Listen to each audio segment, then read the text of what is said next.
तो आप सबका स्वागत है टेस्ट सीरीज के डिस्कशन में जो कंडक्ट किया गया 29 सितंबर 2024 को। फिजिक्स में सिलेबस था इलेक्ट्रोस्टैटिक्स, जैसा कि आप जानते हैं। तो शुरू करते हैं, बिना देर किए क्वेश्चन लेना शुरू करते हैं। पहले क्वेश्चन में देखिए, अनइक्वल कैपेसिटर है और उस पर चार्ज इक्वल दिया हुआ है।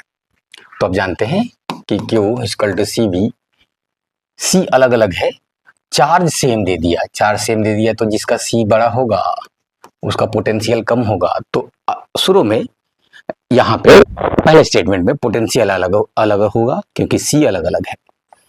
जब उनको जोड़ा गया पैरेलल में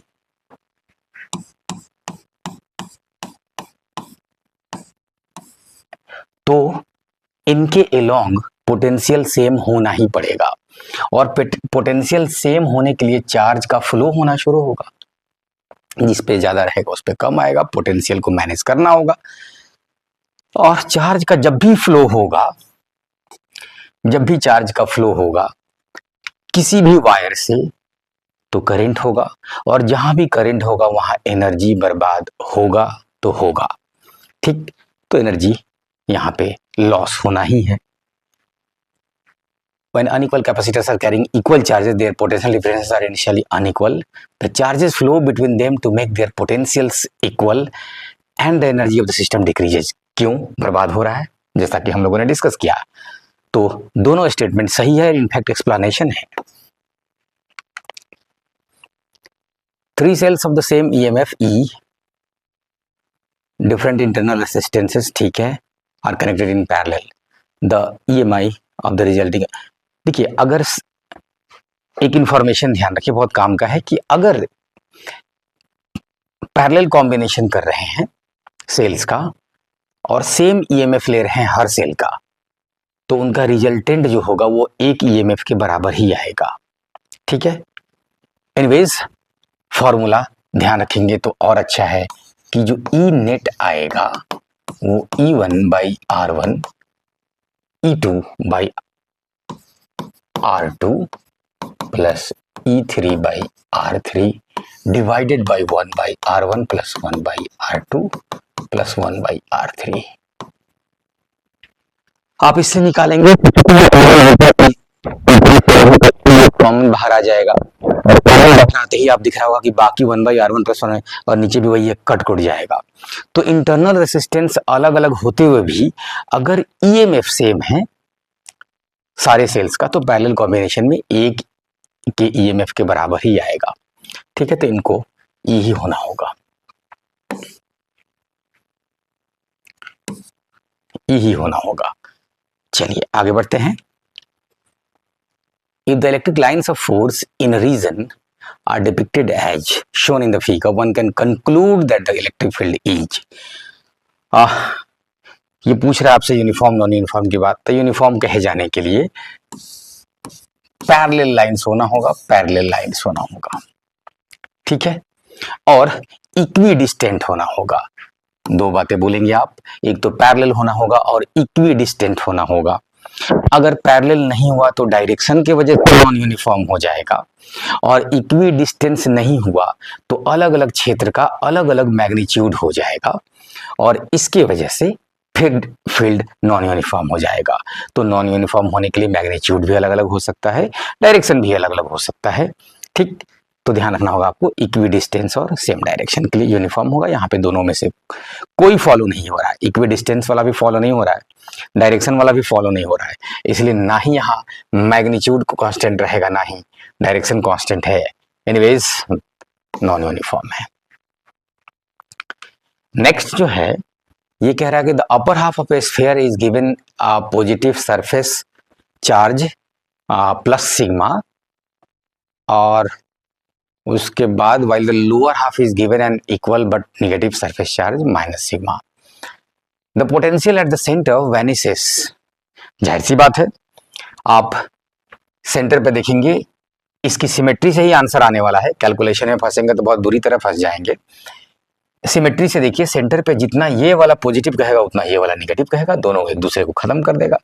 तो वो सिर्फ सेंटर पे ही नहीं होगा, आप देखिए ये पूरे डिस्क पे होगा, ये पूरा जो कलर डिस्क है ना उसमें कहीं पर भी कोई पॉइंट लेते हैं तो इसके लिए जितना इधर पॉजिटिव उसका सिमेट्रिकल अपोजिट में नेगेटिव मिल रहा है, सब सेम मिला है। इसलिए पूरे डिस्क पे कोई भी पॉइंट हो, डिस्क का पेरीफेरी जिसको इक्वेटर कह दिया है इसने, तो पेरीफेरी ही नहीं डिस्क पे कोई भी पॉइंट लेंगे तो वहां पे जीरो आएगा। तो बेसिकली आपको एक जीरो पोटेंशियल का डिस्क मिलेगा इस स्फीयर के अंदर, ठीक, इक्वी पोटेंशियल डिस्क, ठीक।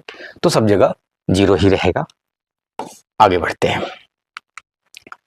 A charge 100 coulomb is to be divided into two parts and then placed at a certain distance तय कर दिया। अब उस पे कह रहा है कि चार्ज का बंटवारा कीजिए इस तरह से कि फोर्स मैक्सिमम हो। ध्यान दीजिए कैलकुलस की भाषा में कोई भी क्वांटिटी मैक्सिमम होता है तो इसका मतलब वो फिक्स हो जाता है, और फिक्स हो गया मतलब चेंज जीरो होगा। उसी तरह से मिनिमम होगा इसका मतलब फिक्स हो जाएगा, और फिक्स हो जाएगा तो उस मोमेंट पे उसमें चेंज जीरो हो जाएगा, ठीक। तो इस बेसिस पे ऐसी चीजों को आप सॉल्व करते हैं और कहते हैं कि अगर ये Q है तो ये 100 माइनस Q होगा डिवाइडेड बाई आर स्क्वायर होगा। तो जब F मैक्सिमम होगा तो उस समय F का जो डिफरेंशियल होगा जो वेरिएबल्स है उसके साथ, यानी dF बाई dQ, ये जीरो हो जाएगा।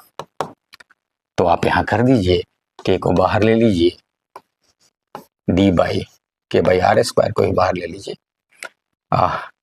dQ, और अंदर में 100Q minus Q square is equal to zero है। आप इसको डिफरेंशिएट कीजिए, सब आ जाएगा, ये आर स्क्वायर जीरो हो जाएगा, वो सब जीरो हो जाएगा, ठीक है। तो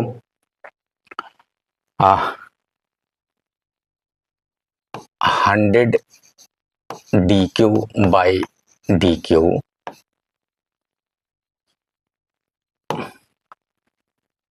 minus d by dQ of Q square direct ले देते हैं 2Q बाई, हाँ,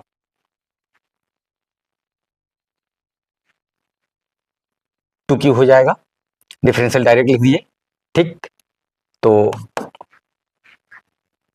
2Q हो जाएगा इज इक्वल टू जीरो आ रहा है, ये कट रहा है देखिए, तो इसलिए 2Q इज इक्वल टू 100, इसलिए Q is equal to 50 coulomb. मतलब आधा आधे का ही बंटवारा पे मैक्सिमम फोर्स होगा। ये फिजिक्स समझने के लिए भी थोड़ा ध्यान रखिए कि बंटवारा आधा आधा होगा तो दोनों तरफ से बराबर की शक्ति लग रही होगी, मैक्सिमम फोर्स लग रहा होगा, ठीक है। क्योंकि आप 99 में 1 से मल्टीप्लाई करेंगे तो 99 आएगा, 98 में 2 से मल्टीप्लाई करेंगे तो थोड़ा सा ज्यादा आएगा, सबसे ज्यादा तब आएगा जब 50 को 50 से मल्टीप्लाई करेंगे, ठीक। आगे बढ़ते हैं, तो आंसर हो गया 50 and 50 coulomb. Two identical resistances are joined in parallel to form a composite resistance. If one of the resistances decreases by 2%, the equivalent resistance of the pair. आप जानते हैं पैरेलल कॉम्बिनेशन में 1 by R बराबर 1 by R1 plus 1 by R2। अब इसमें अगर आप error वाला रिश्ता जानना चाहते हैं जो कैलकुलस से निकाला जाता है तो वो आएगा delta R by R square. ये आपको याद रखना है, डेल्टा R1 बाई R1 का square plus delta R2 by R2 का स्क्वायर। अब देखिए यहां पे ये इक्वल दे दिया, आइडेंटिकल दे दिया, तो पहले ही हमको पता चल गया कि अगर पहले R लिया गया है तो इक्विवेलेंट जो होगा वो R बाई 2 हो जाएगा, R बाई 2 हो जाएगा, ठीक। और पहले अगर 2R ले लिए हैं तो अभी वो R हो जाएगा, पैरेलल में आधा हो जाता है एज यू रिमेंबर। तो उसका यहाँ पे यूज करके आसान हो जाएगा। एक में तो कोई चेंज ही नहीं है, दूसरे में चेंज है, इसलिए डेल्टा आर फाइनल जो आया, अगर हमने उसका आर ले लिया है तो पहले 2r लेना पड़ेगा। तो डेल्टा आर बाई 2r का स्क्वायर, 2r का square is equal to delta 2r by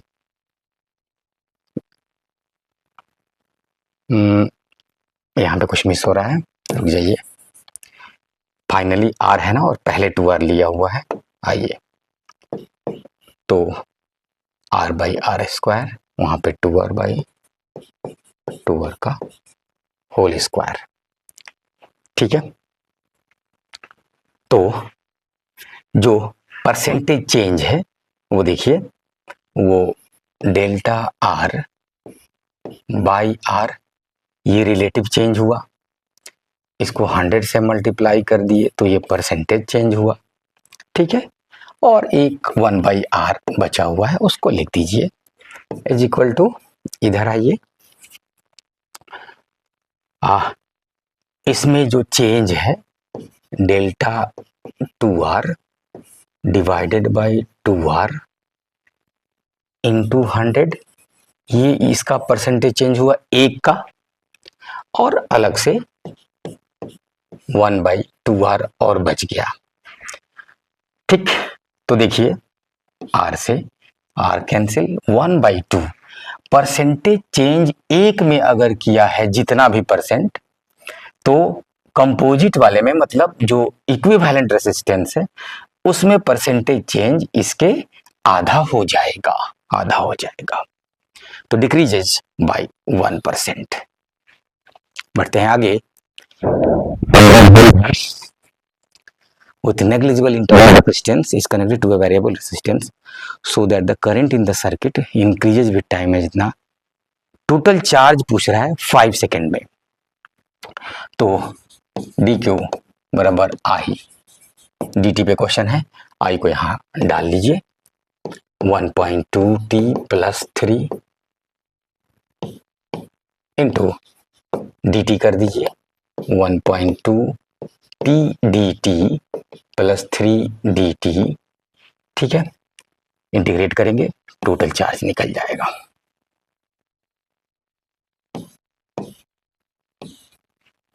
total charge निकल जाएगा, देख लीजिए यहाँ पे 1.2 टी स्क्वायर बाई 2 और यहाँ पे 3t, टी का वैल्यू 5 दे रहा है, तो ये हो जाएगा 15 और ये 0.6 इंटू 5 5 जा 25, 25 को 6 से ये भी 15 हो जाएगा, तो 30 यूनिट्स आ जाएगा। बढ़ते हैं आगे। ये एक मीटर ब्रिज टाइप का कॉम्बिनेशन दे रहा है, 40 सेंटीमीटर लेंथ है इसका। In order to get zero reading in the galvanometer the free end of J, किधर से पूछ रहा है ये ध्यान देना चाहिए हमेशा, कहीं ए से पूछ दे कभी बी से पूछ दे, दोनों का आंसर अलग अलग आ जाएगा। ये बी से पूछ रहा है, एनीवेज इसमें जब जीरो होगा तो ये बैलेंस्ड व्हीट स्टोन ब्रिज का कॉम्बिनेशन होगा, और उसका आप कह सकते हैं कि यहाँ पे R1 यहाँ पे R2, तो 8 बाई R1 को होना होगा बराबर 12 बाई R2 को, R2 के, ठीक है। और 8 by rho L1 by A is equal to 12 by rho L2 by A. Rho और ए तो सेम है, कट गया कट गया, तो निकाल लीजिए। यहाँ पे देखिए 8 है, L1 को अगर हम L दे दे तो L देते हैं उधर वाले को, क्योंकि वो पूछ रहा है ज़्यादा अच्छा रहेगा, तो ये 40 माइनस L हो जाएगा। L का वैल्यू निकाल लीजिए, काम खत्म। ठीक, सीधे देखने के लिए बहुत इजी है। ये रेसिस्टेंस बड़ा तो ये लेंथ को भी बड़ा होना होगा, ये छोटा तो इसको भी छोटा होना होगा, ठीक है। तो कुछ नहीं, जिस हिस्से में रेसिस्टेंस का रेशियो है उसी तरह से हिस्सा लगना होगा लेंथ में। तो क्या बात है, ये देखिए 20 हिस्सा लगा दीजिए 40 सेंटीमीटर में, ठीक, 12 8 20 है, 20 हिस्सा लगा दीजिए। हर एक हिस्से 2 सेंटीमीटर के बराबर है, तो इसलिए इधर हो जाएगा 24 और इधर हो जाएगा 16। आपसे बी साइड से पूछ रहा है इसलिए 24 आंसर हो जाएगा। बढ़ते हैं आगे।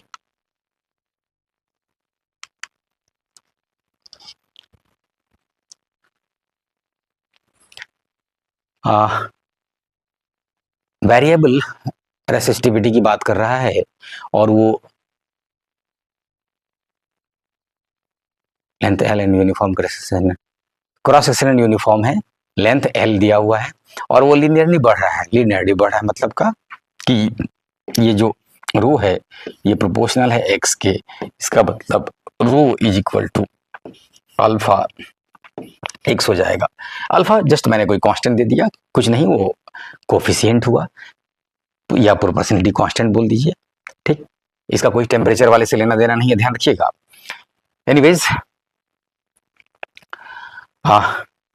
ये आया तो एक्स डिस्टेंस के लिए छोटा अगर लेते हैं तो आप कहेंगे अल्फा डी एक्स, और डी एक्स जो है वो 0 से एल तक जा रहा है, ठीक। ये इनटू ये इधर जो है ये डी रो हो जाएगा और ये जा रहा है रो से 2 रो तक, ठीक है। देखिए जरा, देखिए तो अल्फा ये एल ही हो जाएगा, अल्फा एल हो जाएगा और ये 2 रो माइनस रो बराबर रो हो जाएगा। So simple. तो इसीलिए ये लाइन कहां से आ गया,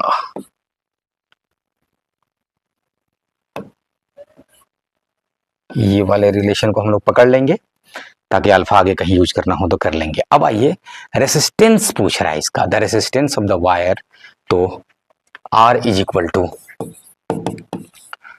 रो एल बाई ए, ठीक है,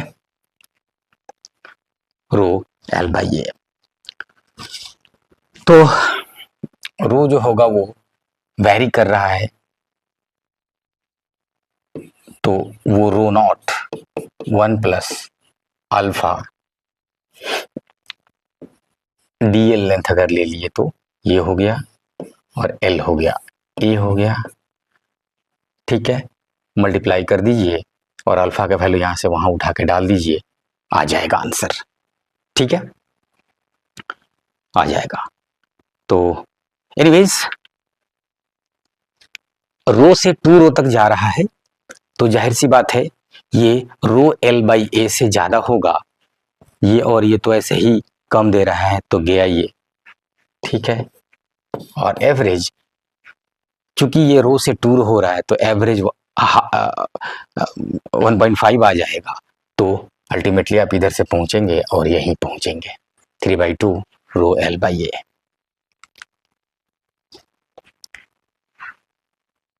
Kirchhoff's current law is a consequence of charge conservation, बिल्कुल सही बात है जी, जितना चार्ज आया उतना चार्ज को जाना पड़ेगा, वही है किरचॉफ्स करंट लॉ, जिसको कि जंक्शन लॉ भी कहते हैं।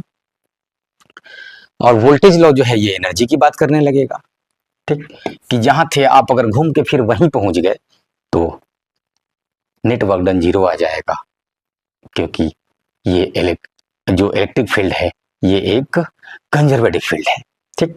तो एनर्जी कंजर्वेशन की बात आएगी। दोनों स्टेटमेंट सही है, दोनों स्टेटमेंट सही है। आगे देखिए क्वेश्चन नंबर 11 पे, positive and negative charges are placed, plus A पे और माइनस ए पे रखा गया है। चलिए फिगर देखिए,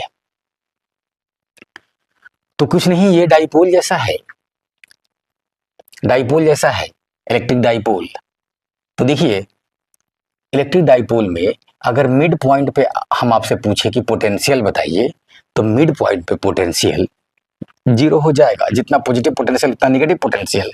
थोड़ा सा ऊपर कहीं लेंगे तो फिर से इक्वी डिस्टेंस, यहाँ भी 0 यहाँ भी 0, तो एक यहां पे प्लेन मिल रहा होगा इस तरह का, जहां पे सब जगह जीरो होगा, तो बीच में इस तरह का जीरो आने जा रहा है। तो ध्यान दीजिए, बीच में जीरो होगा और इनके बीच में पोटेंशियल का फर्क ज्यादा पड़ेगा। ठीक, तो क्लाउड देखिए जरा, ये तो जीरो है ही नहीं, बीच में गया। ठीक है, इसमें देखिए चार्ज के बगल में ज्यादा, कम कम, बिल्कुल सही है। यहाँ चार्ज के बगल में ही कम और दूर में ज्यादा, बगल में कम दूर में ज्यादा, ये गया। ठीक है, और पहला वाला तो ऐसे ही खत्म, क्लाउड थोड़ा भी डिस्टॉर्ट नहीं हुआ, मतलब इसके वजह से इस पे कोई फर्क ही नहीं पड़ा और इसके वजह से कोई फर्क ही नहीं पड़ा, ये तो हुआ नहीं। तो जाहिर सी बात है, जो लॉजिक है वो आप यहां लगाइए और आगे बढ़िए। तो ये रहा करेक्ट। पोटेंशियल की बात कर रहा था, ध्यान रखिएगा, फील्ड की नहीं। वी आई ग्राफ जो है ओम्स लॉ की बात कर रहा है, दो अलग अलग टेम्परेचर पे। तो वी आई में आपसे मैं पूछूं कि tan थीटा क्या देगा, तो आप कहेंगे tan theta v by I, चूंकि आई बराबर v बाई आर होता है तो इसलिए r बराबर v बाई आई हो जाएगा। तो स्लोप जो है वो r ही दे रहा है यहाँ पे। ठीक, तो जिसका स्लोप ज्यादा यानी T1 का स्लोप ज्यादा तो उसका रेसिस्टेंस ज्यादा, जिसका रेसिस्टेंस ज्यादा उसका टेम्परेचर ज्यादा।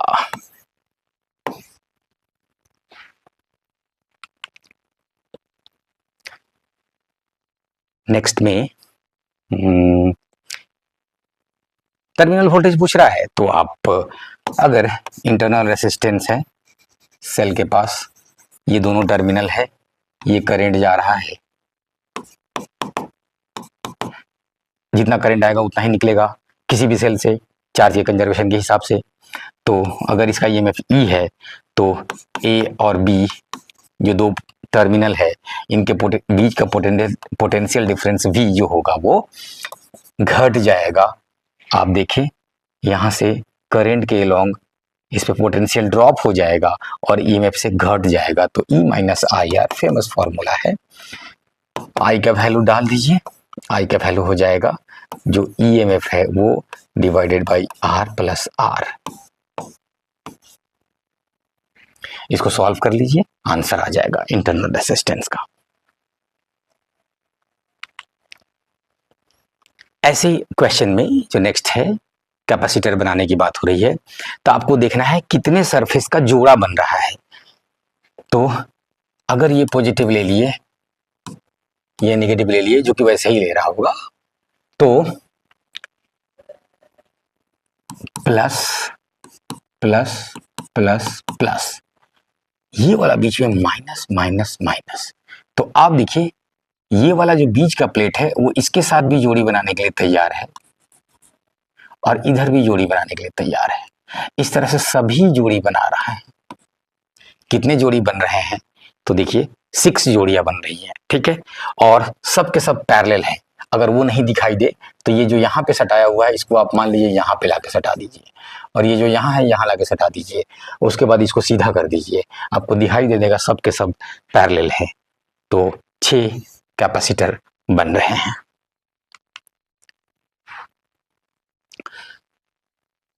ए और बी के बीच पोटेंशियल पूछा जा रहा है। 5 एम्पियर आया, इधर में करंट नहीं दे रहा है, यहां भी नहीं दे रहा है, यहां पे 3 और 4 निकला मतलब 7, तो यहां पे 7 आना ही पड़ेगा। ठीक है, यहां से 7 आया और 5 इधर से मिला है, मतलब यहां से 2 मिलना ही पड़ेगा एम्पियर, 7 एम्पियर। और ये जब सारे करंट पता चल गए तो आपको जो पूछ रहा है वो बना देंगे किरचॉफ्स लॉ से। ठीक है, ए से चले तो करंट के डायरेक्शन में 5 दूना 10 गिरे यहां, फिर 10 चढ़ गए यहां, तो ये गिरा ये उठा, दोनों मिलके खत्म। फिर आगे बढ़ रहे हैं तो फिर गिरेंगे क्योंकि करंट के डायरेक्शन में है, तो 7 1 7 गिरा, चलो उसको माइनस दे दो। ठीक है, और फिर गिरा, और कितना गिरा, ये 5 वोल्ट है, तो ये भी गिरा 5। तो ये वाला तो एक दूसरे को कैंसिल कर दिया था, टोटल कितना गिरा, तो 12 डिफरेंस आएगा।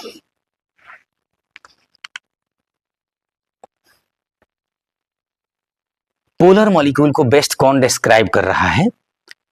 तो पोलर मॉलिक्यूल का मतलब हुआ कि मॉलिक्यूल के अंदर जो एटम्स हैं वो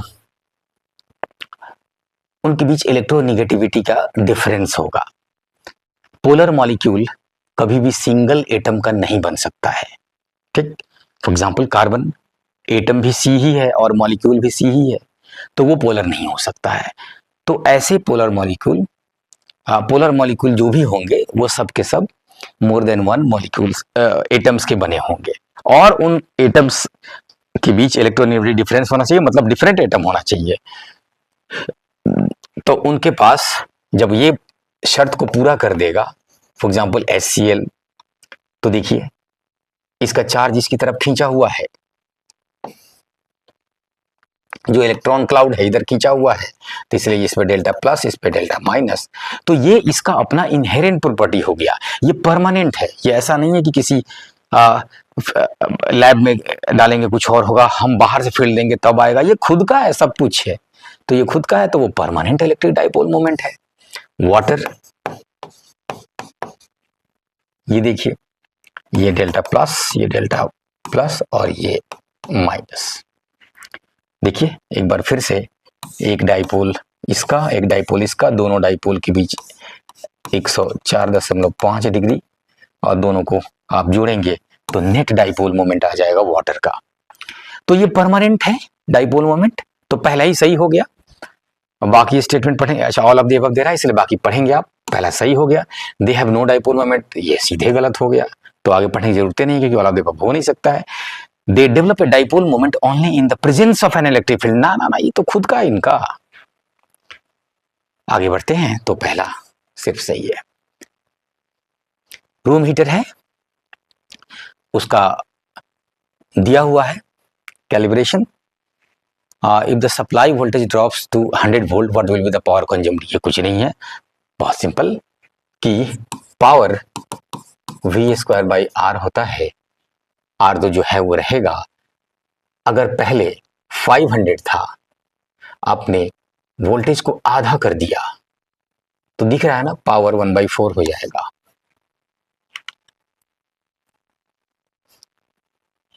क्वांटिटीज को मैच करना है। ईएमएफ ऑफ आइडियल सेल्स मतलब जिसका इंटरनल रेजिस्टेंस 0 होता है, इन द सेम ओरिएंटेशन में अगर जोड़ेंगे, सेम ओरिएंटेशन में, तो अगर वो सीरीज में है तो इस तरह से हो जाएगा। तो पहला तो यही दिख रहा है, और अगर वो पैरेलल होंगे तो उनका सेम है कि अलग अलग है, इंटरनल रेसिस्टेंस क्या है उन सब पे डिपेंड करने जा रहा है, तो सीधा फॉर्मूला नहीं आएगा ऐसा कुछ। तो इसलिए इसका सिर्फ एक हुआ रेसिस्टेंस को अगर पैरेलल में जोड़ते हैं तो ये है, और रेसिस्टेंस को सीरीज में अगर जोड़ते हैं, तो ये आएगा। तो दूसरा में 2 ऑप्शन आ जा रहा है। कैपेसिटेंस को उल्टा कर दीजिए, ठीक है, कैपेसिटेंस को अगर सीरीज में जोड़िएगा तो ऐसा मिलेगा, और पैरेलल में जोड़िएगा तो वैसा मिलेगा। और रेसिस्टेंस का उल्टा होता है कंडक्टेंस, ठीक। तो जो जो यहां बोले हैं उसके उल्टा इसको बोल दीजिए, जो आया कॉम्बिनेशन वही सही। The equipotential surfaces for a uniform electric field in space are, हाँ यूनिफॉर्म इलेक्ट्रिक फील्ड बोल दिया, तो एक बार फिर से आज ही आया ये बात, इक्विडिस्टेंस और इन सेम डायरेक्शन। अब इसका इक्विपोटेंशियल लेंगे तो ये सरफेस आएगा, इस तरह का सरफेस आएगा, ये इक्विपोटेंशियल। तो ये क्या है, प्लेन है, इस तरह से ये भी इक्वी, ये सब जो होगा सेम पोटेंशियल पे होगा, तो ये सब पैरेलल प्लेन्स होंगे,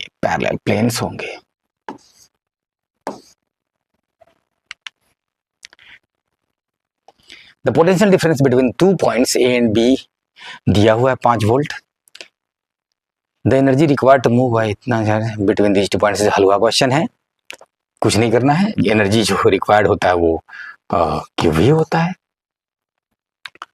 क्यू भी होता है, मल्टीप्लाई कर दीजिए, जो आया वही आंसर, 16 25 80। आगे बढ़ते हैं, बच्चों वाला क्वेश्चन था।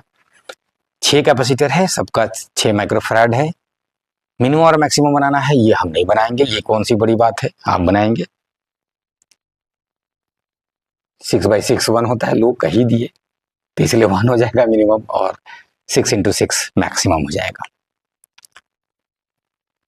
बिटवीन टर्मिनल ए और बी के बीच पूछ रहा है। जब भी इस तरह का कुछ दिख रहा हो फिगर, तो पहले मिला लीजिएगा कि कहीं ये बैलेंस्ड व्हीट स्टोन का तो नहीं बना रहा है, तो वो बना रहा है 10 दूना 20, 20 दूना 40। ये ऐसे है जैसे है ही नहीं, बात खत्म। ये दोनों सीरीज में, ये दोनों सीरीज में, जो आया वो पैरेलल में। Steady current flows through a metallic conductor with non uniform cross section, non uniform cross section है।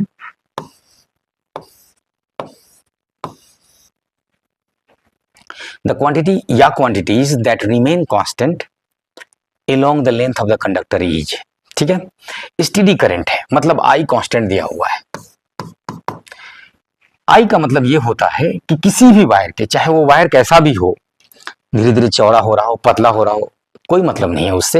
अगर स्टेडी करंट है तो क्रॉस सेक्शन से, किसी दिए हुए क्रॉस सेक्शन से उतना चार्ज पर सेकेंड पास होना ही होगा, ठीक है। तो कहीं पर भी क्रॉस सेक्शन आप लेंगे, वहां से एक खास चार्ज को पास होना ही होगा, ठीक। तो that remain constant along the length of the conductor is, ठीक है। तो देखिए, करंट जो होगा वो फ्लो ऑफ चार्ज है, तो फ्लो ऑफ चार्ज किसी दिए हुए क्रॉस सेक्शन से उतना होना ही होगा, उसमें कोई दिक्कत नहीं है। फील्ड और ड्रिफ्ट स्पीड, सबसे पहले ड्रिफ्ट स्पीड की बात हो, जैसे जैसे रास्ता गली से हाईवे हो रहा है, तो धीरे धीरे चलना होगा, क्योंकि बहुत सारा चल रहा है, सब मिलके वही डीक्यू अभी भी पास होना है। तो यहाँ पे ड्रिफ्ट स्पीड कम होने लगेगा, यहाँ पे ज्यादा होगा, इसलिए ये तो हुआ ही नहीं। ला, सब कट गया, केवल करंट। इलेक्ट्रिक फील्ड क्यों नहीं? ड्रिफ्ट स्पीड जहां ज्यादा वहां इलेक्ट्रिक फील्ड ज्यादा, क्योंकि drift speed E tau by M.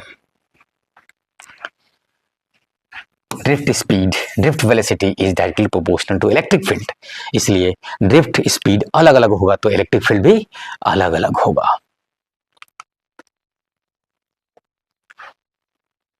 Current passing through the 15 ohm resistor, कहाँ है? ये है 15 ओम। देखिए ये तो क्लियर है, ये 15 10 5 है, कुछ इस तरह से करंट आ रहा होगा। अगर ये I1 है, ये I2 है, तो ये जो होगा उन दोनों को जोड़ के होगा I1 प्लस I2। यहाँ का पोटेंशियल दिया नहीं है, इसलिए थोड़ा आपको मेहनत करना पड़ेगा। अगर उसको हम भी मान लें, जैसे वो पता चल जाएगा तो यहाँ पोटेंशियल डिफरेंस हो जाएगा और I1 प्लस I2 का वैल्यू निकल जाएगा। तो जरा देखिए, तो वहां से लिखिए, तो जो करंट आया वो 15 माइनस V डिवाइडेड बाई 10, ये I1 है। इधर से जो आया वो 10 माइनस V डिवाइडेड बाई 5, ये दोनों जुड़ के इसके बराबर हो गया। देखिए, तो ये हो गया V माइनस 5, करंट इधर से जा रहा है इसलिए ये V माइनस 5 डिवाइडेड बाई 15। यहां से पहले आप अभी इसको सॉल्व कीजिए, केवल V एक वेरिएबल है, V का वैल्यू निकाल लीजिए। जैसे V का वैल्यू निकालेंगे, V माइनस 5 बाई 15, यही वो करंट पूछ रहा है आपसे। तो यहां से V का वैल्यू निकल जाएगा।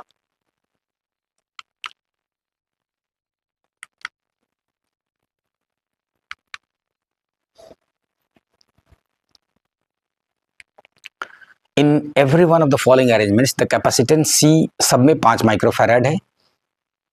मैच द अरेंजमेंट्स या circuits with their capacitances between X and Y।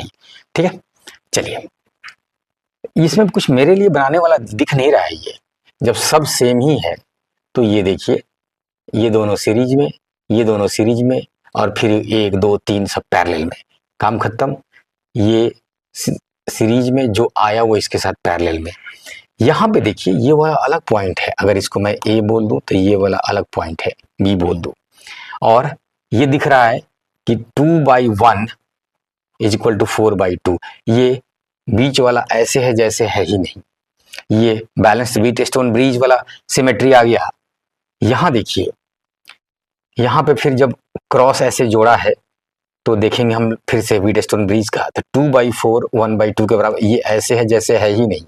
जैसे ही ये काम हो गया तो ये और ये निकाल लेंगे आप, यहाँ पे ये खत्म, ठीक। तो इधर से ये और इधर से ये। Axial electric field of a dipole moment P equals the field of a point charge Q, both at the same distance. Then axial electric field है, डाइपोल मोमेंट दिया हुआ है, तो वो हो जाएगा μ0/4π। एक्सियल है तो 2p/r3, और कह रहा है कि ये सेम है, अगर ये चार्ज Q के वजह से है और सेम डिस्टेंस पे है तो कुछ नहीं।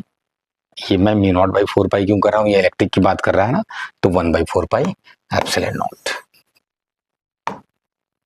आप सीधे K लिखिए ना, और इधर से K Q/r², K से K काट दीजिए, r² से ये कट जाएगा, एक r इधर बच जाएगा, जो आया वही answer.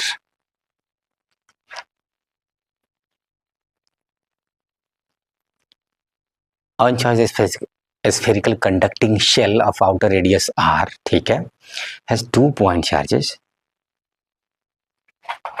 q1 q2 placed within it, ठीक है।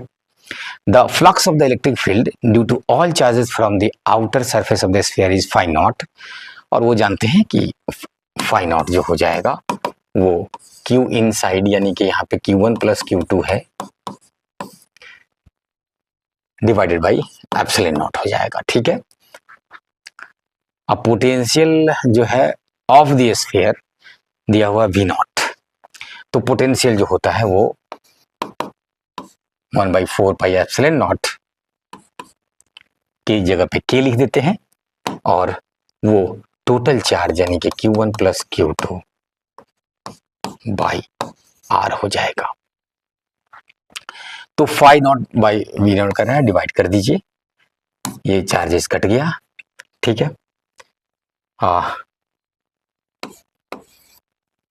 phi naught by v0 is proportional to, अच्छा रेडियस से प्रोपोर्शनलिटी पूछ रहा है तो हो गया, बन गया ना, क्या करना है, इतना बटा इतना, ये नीचे आएगा वो ऊपर जाएगा, ये प्रोपोर्शनल है आर के।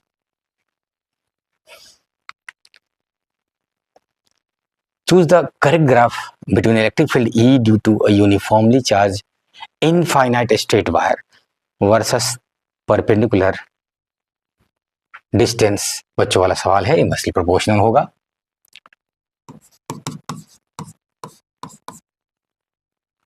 और जो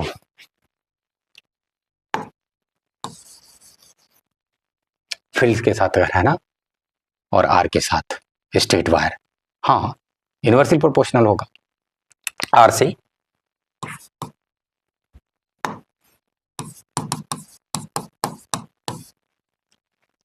सेकेंड ऑप्शन